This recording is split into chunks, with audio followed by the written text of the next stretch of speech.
Meet the Kirmuss Audio KARC-1 record restoration system, a full-scale ultrasonic cleaning machine that runs just under $1,500 here in the United States. And it carries with it a name that tends to stir up strong opinions in the audiophile world. Some swear by it as the ultimate solution for vinyl care. Others dismiss it as overly complicated or even gimmicky. So what's the truth? Well, we're going to get to it here next on Vinyl Latte.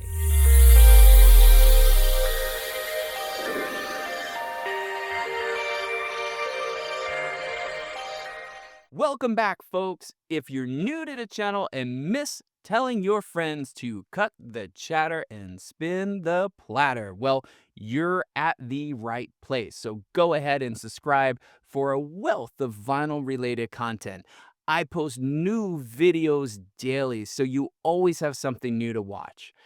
So I've spent the last 6 months using the Kirmuss record restoration system regularly. I used it practically every day, cleaning hundreds of records ranging from $1 rescues to prize audiophile press-ins. And I gotta be honest with you, I didn't want to just casually test the unit and give you my review. I felt that would be unfair. I wanted to live with it, use it, integrate it into my flow, have it a part of my vinyl record shopping experience, right? Buy a new record, come home, restore it, put it on a table.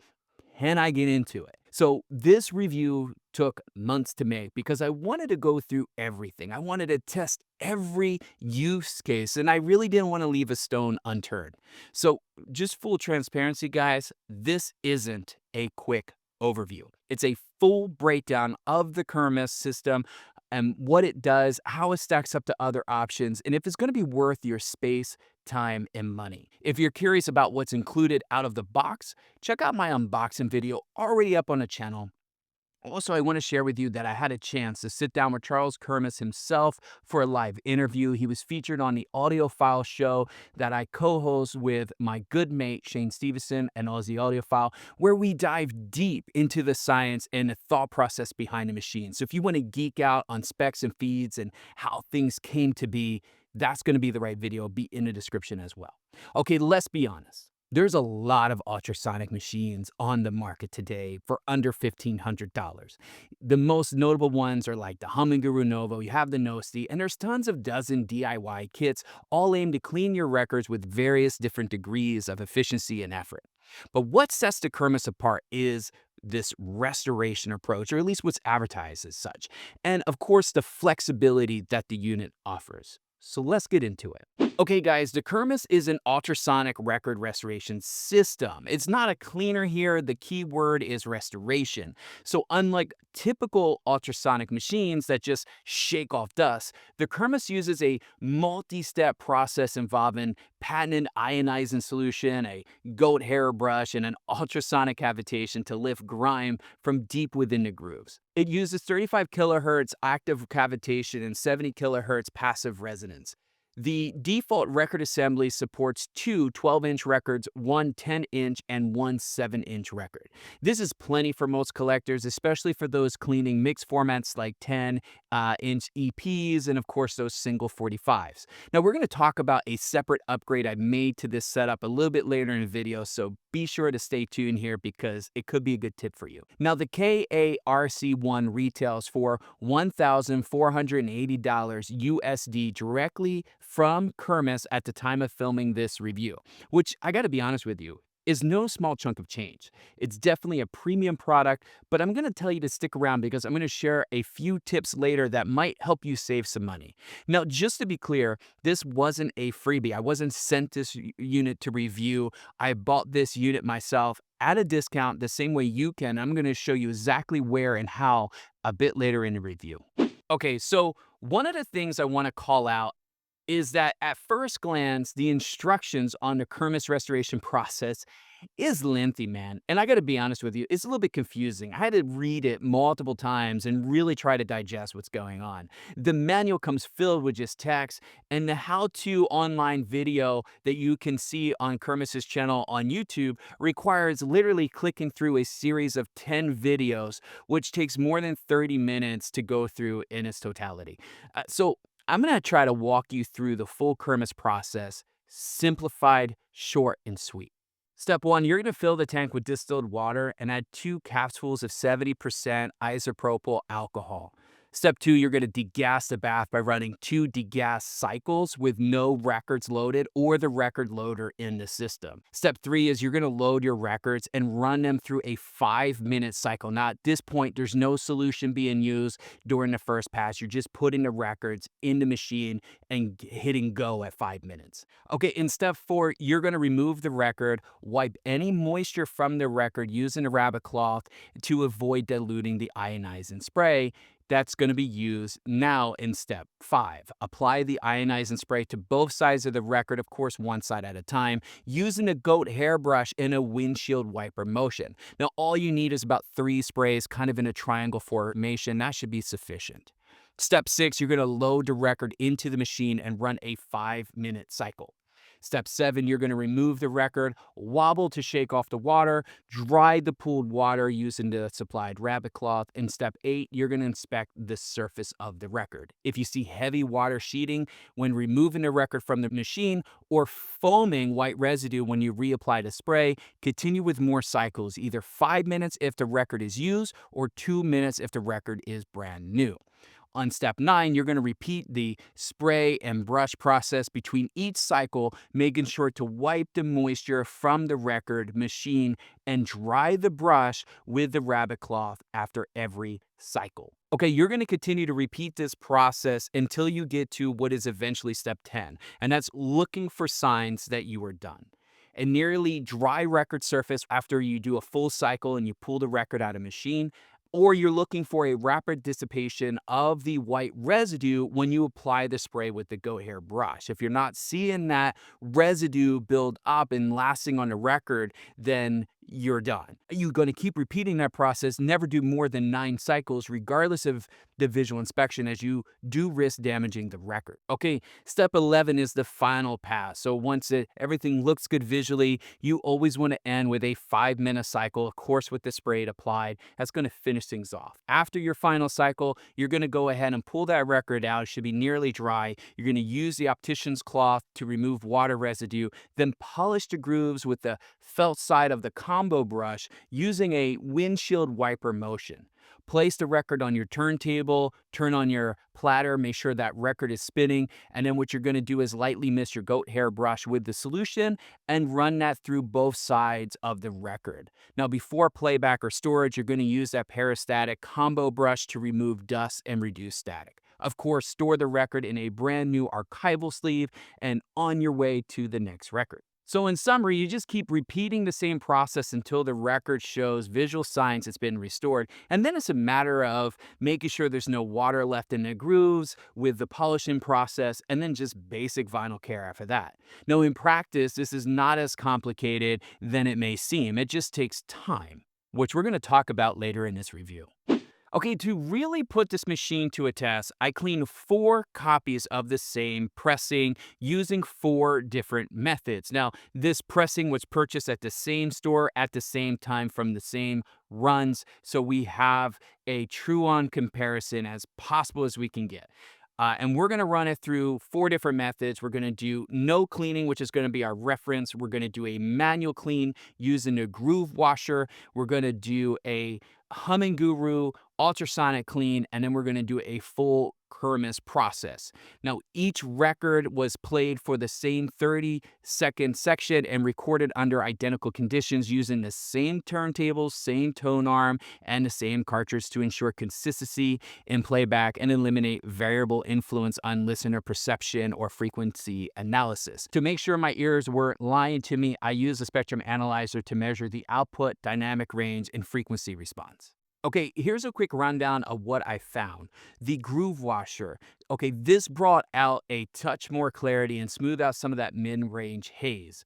On the HumminGuru, it did a solid job reducing the surface noise, all those clicks and crackles, but the overall tonal balance kind of remained mostly unchanged. The Kirmuss, well, things really open up here with more depth. There's less grain and richer mid-range. Vocals and transients kind of came alive, and you could really see the difference on the spectrum analyzer. Okay, here we got the Evo R4 spectrum analyzer, and on the left is a record after going through the Kirmuss restoration process. On the right is the same exact record before cleaning. This is our control record. Now, one of the things you'll notice is that tall bar way over on the far left side of the control record. Now, that's not musical bass, guys. That's low frequency noise, most likely from the stylus dragging through dirt or debris in the grooves. And you would hear that as a low rumble or thump when playing a record. In this second freeze frame, notice how the Kirmuss side is more evenly filled from the lows through the highs. There aren't as many sharp peaks or deep valleys, which means that the music is being reproduced more consistently across the spectrum. The result here is a cleaner, more balanced presentation, letting more of the original recording come through. Now, I continue testing a variety of records, including vintage grails and brand new records pressed at reputable pressing plants. Each time, I notice improvements in the overall sound, which the spectrum analyzer confirmed that it wasn't just my ears playing tricks on me, there was an actual audible and measurable improvement. Okay, so let's talk about the elephant in the room. Some people say the Kirmuss process is overly complicated, it's messy, or even snake oil. Let me address some of those questions head on that I've seen in comments when I've done the unboxing and during the live interview with Charles. And the first one comes into that changing the charge is just nonsense. It's bollocks. It's pure snake oil. Here's what the skeptics say. They might say that the water is dipolar and it can't hold a charge. And that's true, but only true for ultra pure water in isolation. In reality, even distilled water contains trace ions and conduct or store a charge under typical conditions, especially near surfaces or in electric fields. But the Kirmuss process isn't about changing the charge of the water, it's about temporarily altering the electrostatic properties of the vinyl. The ionizing surfactant changes the surface energy and the electrical charge of the record itself, which enhances the interaction between the ultrasonic cavitation and the contaminants embedded in the grooves. In short, the process makes cleaning more effective by changing how the record and liquid interface at a microscopic level. Now, the second one I get is that it's just too many steps. And yes, this is a process, no doubt. But records aren't disposable, guys. And when you spend 50, 100 or more on a pressing, you want to hear it sounding the best, don't you? I mean, why else are you buying a rare, a limited release or an audiophile pressing if you're not trying to hear something more than your standard pressing can offer? And I think in certain cases, the extra effort pays off in fidelity and longevity of that record. And if you start to think of it that way, you start to think of it less like a chore, but more like an act of preserving your record. Now, the next one I hear a lot is that the residue is fake. And let's clarify that for a moment. The white residue you see during the Kirmuss process isn't just some visual gimmick. It's a combination of the ionizing solution's colorant and what's being pulled from the record surface through an ultrasonic cavitation. Now, things like mold release compound, factory oils, grime, and other contaminants, that's what it's interacting with. The more buildup on a record, the more of this residue you're going to notice. As the cycle progresses, the residue fades, which is a visual clue that the grooves are actually being restored. Guys, it's not snake oil, it's physics and chemistry working together to physically remove contaminants that other methods leave behind. You can hear, and if you have a spectrum analyzer, see the difference. My records don't come out dry. I gotta tell you, same here, at least not all my records. And honestly, that expectation can be misleading. The idea of a fully restored record will always come out nearly dry only happens when there's no more contaminants disrupting the surface tension. But in practice, guys, I gotta say, some pressings, especially those treated with other cleaners or exposed to sleeve residue, retain moisture longer. What really matters is what's coming off the record during each cycle and whether the residue eventually disappears. As long as you're following up with the rabbit cloth, drying steps, and polishing, you're going to get the right results, even if the record isn't bone dry coming out of the tank. All right, we're going to get to my 5 and 5. These are the 5 biggest strengths and the 5 real drawbacks you should know about before you dive into the Kirmuss system. And we're going to start out on a positive note with the top 5. Number 1, staggering sound improvements. I've kind of hinted on this already, but especially on rare and audiophile pressings, you hear details you didn't know exist just suddenly appear. In certain cases, you hear extra noise that's going on in the studio that was buried that you didn't hear, or even in certain cases, you feel like you hear extra instruments on record pressings. As long as you have a system that's revealing enough, I think you're going to hear those noticeable changes yourself. Number 2, no clamps or skewers. It uses a top-loaded suspension system, so there's no touching the grooves, and you really minimize the risk of damaging the record itself. Number 3 is the built-in safety features. Man, that 5-minute timer auto shuts off, no risk of overheating. You also have lots of alarms that flash up on the screen when the bath is getting too hot. So there's a lot of things that gives you sort of a view into what the system is doing so you don't damage your records. Multi-format support comes in at number 4. You can run through 33s, 45s, and even 78s. And of course, number 5 is a comprehensive restoration. Using the system, it goes beyond just cleaning a record. This system can recover records that other methods leave behind. Okay, now we're going to do the flip side, and that's the top 5 cons. And I'm going to start out with number 1. And it's the one that I know that you share with me when you look at this, and it is time intensive. Yes, that is very true. The full Kirmuss process takes 20 to 30 minutes per record, depending on contamination. And I know you can do multiple records at one time, but I gotta tell you, you gotta be real pro to time all that perfectly. I've really had struggles juggling doing more than one record at a time, doing a full restoration process. Number 2 is ambiguous visual cues. Sometimes, man, you just don't know when a record's truly done. The nearly dry cue doesn't always show, and sometimes I still see coloring agent even after I hit the maximum number of cycles. I don't know. Can I hear a difference? I absolutely can. I just don't know if I'm hearing the best that that record could ever be. Okay, number 3 is the ionizing solution costs add up, man. And this is so true. The KAAS1, which is your standard spray bottle, costs $24 per bottle. And you have a refill option, it's 300 milliliters, and that comes in at $95 US. And I'm going to tell you now, you're going to want the larger refill bottle because the process requires frequent applications between cycles. Man, you're going to go through this solution faster than you might expect, and that money can seriously add up. Number 4 is water pooling. Now, that flat slot system allows water to collect in between them as you pull records in and out of the machine. And due to the design, it's hard to wipe the insides of the slots dry. And if you're not careful or you're not fully paying attention, this could cause a problem. I have had labels get wet and bubble, one of them which was on a very rare record. And unfortunately, that's when I learned my lesson. But it was too late. The damage was done.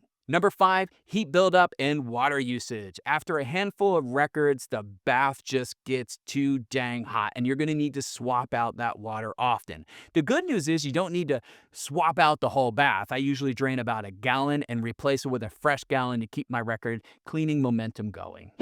Okay, guys, I give you my 5 pros and cons, but I have some things that really bother the living heck out of me, and I need to talk about them. It wouldn't be a fair review if I didn't. So let me dive into this. The first thing that really bothers the heck out of me is how quickly the water gets hot. And there's a reason why I'm bringing this up. It's not just because you have to change the water out frequently. That's fine. But there's been several times where I'm only one record in and I already have the first red bubble lit. Now, you can technically go to the second red bubble, and that's when you have to wrap things up. As soon as that second bubble illuminates, you're supposed to stop whatever part of the process you're in and let the water cool down or change out half of it and put fresh water in. That's fine. That's the rules. That's the manual. I get that. But when I'm cleaning a standard pressing, meaning I'm not cleaning a 180-gram record or 200-gram record, just a standard record, there has been times when that little red bubble turns on and the water gets to that temperature, my record's warping as it's going through. Literally, you see it twist inside of the machine. And I had a very rare limited edition promo press of a very classic record, super hard to find, that my record just started to walk inside of the machine, and the record was literally rubbing against the side slot of the Kirmuss machine. Now I gotta tell you, my heart dropped. I panicked and I rushed and I grabbed the record out. I let it cool down, and guess what? It's still flat, so it didn't permanently damage the record. And I got to tell you, it's not the first time that happened either. But I will also back that up that none of the times where it actually happened, it damaged my record. But I'm just like, when is the day, right? Like, when is the day it would actually damage the record? I don't know. I talked to Charles about this, and he says this is kind of a little bit expected, depending on the temperature of the room and the temperature of the water, that this can happen. But he assures me that it never happens drastically enough where you're going to damage a record. I don't know. It's just something that scares the hell out of me. So as soon as I see that red bubble light up on a machine, I'm done. I pull my records out and I let it cool down. And I got to tell you, it doesn't take long until I need to do that. The next thing I just simply do not like is this. This is the stylus cleaner that came with my unit. And there's one real reason why I don't like it. I have no problem with the solution itself. That's fine. But this eyebrow brush, I don't know if you guys can see that, but it's like an eyebrow brush and it has this like metal tip, metal end, or it's that or it's really hard plastic, but I'm pretty certain it's metal.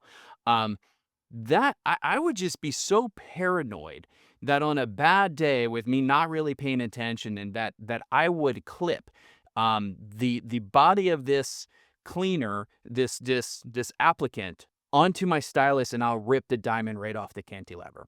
I I, I could see it happening, and to me is for me, because I'm clumsy as clumsy can be sometimes. To me, it's not a matter of if, but when. So I just simply just don't use this. I don't mind the liquid, I just won't use the brush. The next thing that drives me crazy is this, the combo felt and carbon brush. And the reason why is because it's got this little plastic cover. So when you're storing the brush, whatever side you're not using is protected from dust or dirt or debris. That's my only explanation why. So it's kind of cool from an engineering standpoint, but the problem is it comes off way too easy. And trying to flip this around once in a while, I've actually knocked it off and it's fell onto my record. Now, luckily it didn't damage the record, but I don't even use it. I literally just leave it off and just store it here, and I just deal with the dirt and debris, and I'll just clean the brushes. But let's talk about those brushes real quick. So one of the things that concerns me, I can't say I hate this, but it's just a concern for me, is that these little brushes here on the carbon are supposed to be very, very small, small enough to go deep into the groove. My concern is over time, what happens when one of these little bad boys feel like they don't want to hold on anymore, and they want to fall into the record and lodge itself into a record groove? What happens the day that that happens and my stylist decides to go plowing through it? I have a little bit of concern about that. And so therefore I'm very cautious on being able to use the brush. I like the brush, but I'm just not, I don't know. It just gives me, it's another thing that just scares the heck out of me with this system. Okay, the last thing I want to share with you, and this is the biggest deal for me, and it's the results that I got on the spectrum analyzer. I just expected more. In fact, I tried to do y'all a service. I tried to do this like dual comparison by doing the spectrum analyzer, but then also using a sugar cube to play only the noise of a record. In both cases, I had a hard time measuring results with the spectrum analyzer, and the sugar cube also didn't show as much as an improvement as I thought it would. Now, I got to tell you, when I play the record, I hear a difference, and I don't hear the noise as much either. So I think that there's something to be said about trying to measure what's happening, but I don't know. I just really don't have an explanation for it. And I thought it was me. I had a long debate about this and conversations with a few folks that I thought I had bias. I thought, freak, man, I spent 30 plus minutes cleaning a record. It has to sound better. I must be hearing a difference.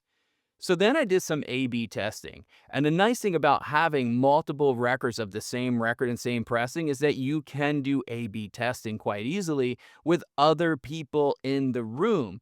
And that's what I did. And when I did that result, everybody did say that the Kirmuss record sounded better. It was less noisy. I had quieter run-ins. It was more, had a little bit more bass, and it just felt a little bit better. Felt I guess more balanced. It just sounded better. I've also cleaned several records for my record collecting friends, and all of them have said that the records that were cleaned in the Kirmuss were way better than what they had. And one of them is a HumminGuru user, another one is a vacuum user, and the list goes on. So there's notable results for sure. I just had a heck of a time measuring them, and it just could be my inexperience of using the spectrum analyzer. So I would say if you have the Kirmuss system at home, you could pick one of these bad boys up for like 110 on the internet. Charles sells one too. I think his is supposed to have some sort of customized software, but I don't think it's any different than the baseline test, at least what you can run to test the dynamics. There's probably some special software to measure other stuff. I honestly don't know. I didn't dive too much. I wasn't reviewing the spectrum analyzer. I was reviewing the system. But you could pick one of these bad boys up yourself and give it a test. I'd be curious to know if you're able to measure a notable difference. Now, I'm not saying there wasn't a difference. We saw that. We saw that on the A/B. Absolutely saw that. But is it enough to justify 30 some minutes and $1,400? I don't know. You're the only one that can actually say that. All I can tell you is that for my really good records, I want them to sound the best.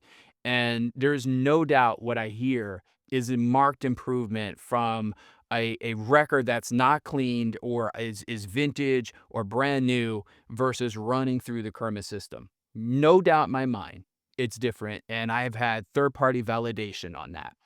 I just couldn't really measure it that well. Okay, before we dive into the final verdict, let me share a few tips, tricks, and real-world upgrades that can enhance your Kirmuss experience and maybe even save you some money. The first one I want to talk to you about is assembly upgrade, and this is a standalone upgrade. So the stock unit supports two 12-inch records, one 10-inch and one 7-inch, but you can purchase an optional assembly that supports three 12-inch records and one 7-inch record. That's going to cost you an extra $397. This is what I did, and let me tell you, it is a time saver for bulk cleaning sessions, especially if your collection skews heavily toward 12-inch pressings. The next tip I got for you is water planning. I'm going to tell you now, this machine goes through distilled water quickly, particularly when the bath heats up after 3 to 5 records. I picked up a home water distiller, and I'm going to recommend you do the same if you plan to clean frequently. It's a cost-effective, sustainable move, and I'm going to go ahead and drop a link in the description of the one I picked up so you don't have to do the research. Okay, this next one is going to have Charles tossing in his bed at night. But it must be said, you can use this restoration system to bulk clean your collection. So if you want to speed clean in volume, what I did is I went ahead and picked up an inexpensive record drying rack online that holds up to 30 records. I'll drop a link in the description below. With the upgraded assembly, you have three 12-inch slots, and I could do 10 sets of 3 records in just under an hour and have 30 records ultrasonically clean and air drying.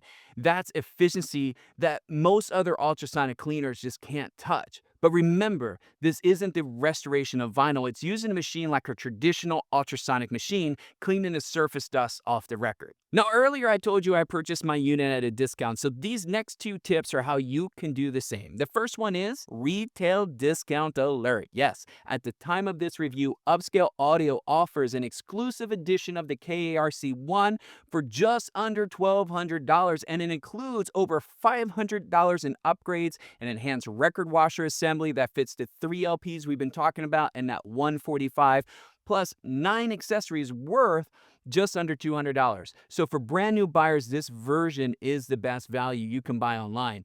The second tip I have for you is the show pricing tip. If you catch Kirmuss at a major audio show, you'll likely find a show special that's well below the $1,500 retail price. And this is a great way to see the machine in action, have a record clean, and score a deal before committing. All right, my last tip for you is one that may have you viewing this machine a little differently when you compare it to others in the market. And that is a multi-purpose ultrasonic bath. Yes, this machine is more than just a record cleaner. It's a legit ultrasonic bath with a proper basket.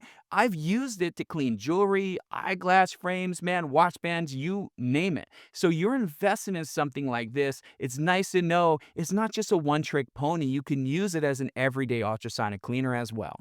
All right. So that was a lot of information, and thank you for hanging in there with me. I know it's a lot to get through. But where did we land with the Kirmuss Audio KARC1?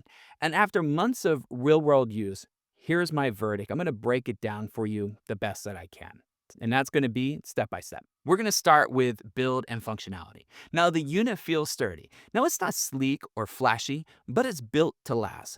And the mechanical rotation arm, the stainless steel tank, the ultrasonic drivers, they're all just rock solid. This isn't a delicate showpiece. It's a workhorse. And I can even see this being used in commercial environments. Versatility. It can clean multiple records at once, up to 3 LPs and 1 7-inch with the upgraded assembly, which is what I use and which I really prefer, but you also have that 10-inch flexibility as well. It restores deeply embedded grime and gunk from the grooves, not just the surface dust like other ultrasonic cleaners, and it doubles as a true ultrasonic bath for household items like jewelry and glasses, which we talked about earlier. The next one I want to talk about again is the mass cleaning efficiency. I told you earlier I picked up a drying rack. It holds up to 30 records, and with the upgraded 3-slide LP assembly, I can literally clean and dry 30 records in under an hour using short ultrasonic cycles.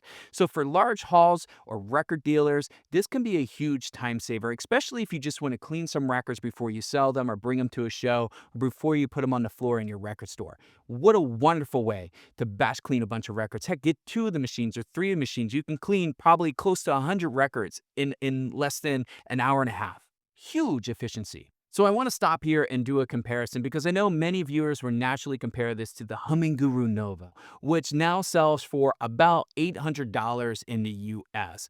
The HumminGuru is sleek, it's compact, it's automated, but it only cleans 1 record at a time, and it has fewer ultrasonic transducers, and it doesn't truly restore. The Kirmuss is quieter in operation and offers more functionality and long-term value, especially if you're cleaning in batches or restoring rare pressings. It does take up more space, but for what it delivers, the trade-off is worth it. The bottom line is, guys, this machine gives you options, and I think that's what sets it apart. It offers both simplicity and depth, and you can use it for a quick clean or go all in with a full restoration. That flexibility directly answers the biggest critique it gets: the effort. And yes, the process, it takes work, but you get to choose when and how much. And that's the real power here, the power of choice. If you want to do a quick ultrasonic rinse and air dry, you can. If you want to go all in and restore that white hot stamper, well, you can do that too. And unlike many other cleaners, it can scale with your needs. Personally, I use it for both. For records that I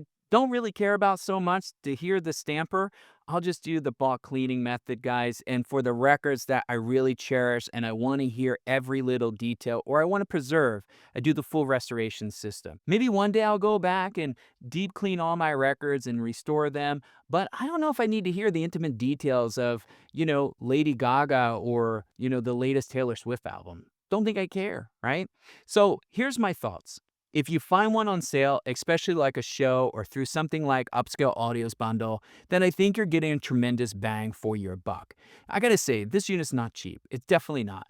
But it is one of the best values per dollar I've seen in vinyl care. It is built like a tank. I mean, this thing feels industrious, and it restores records when you need it to. It gives you flexibility without locking you into a single method, and I think that is the best choice that you can have, is the choice of freedom, is the choice to restore and clean how you want to restore and clean. Now, how does the Kirmuss compare to the Nosti? Well, subscribe and stay tuned because my in-depth review is coming soon. Okay, guys, that wraps up the review. And I just want to say thank you for watching, especially if you got this far. I know this was a really long one for you. And all I ask is if you learned something or enjoyed this deep dive, give it a thumbs up. It really helps recommend this video to others like you that want to learn more about the system. And I got to ask you, if you got your own experience with record cleaning, if you've used the Kirmuss system, or maybe you've seen it at a show, go ahead and share your thoughts in the comments below. I try to literally reply to every comment that you post, and I love to hear what's worked or what hasn't for you. I also got to say, if you got questions about the system, I have a sneaking suspicion that Charles himself will be looking at the comments of this review because he's looked at the comments of the last two videos I did about his system. So it's an opportunity for you to ask your questions directly to Charles, especially if I didn't cover them in this video. So drop them in the comments below. We'll try to reply to everything. And, you know, hey, man, remember, the choice is yours. So until next time, enjoy the music and keep your grooves clean. Or shall I say, restored? I don't know. Okay, bye-bye for now. We'll see you next time.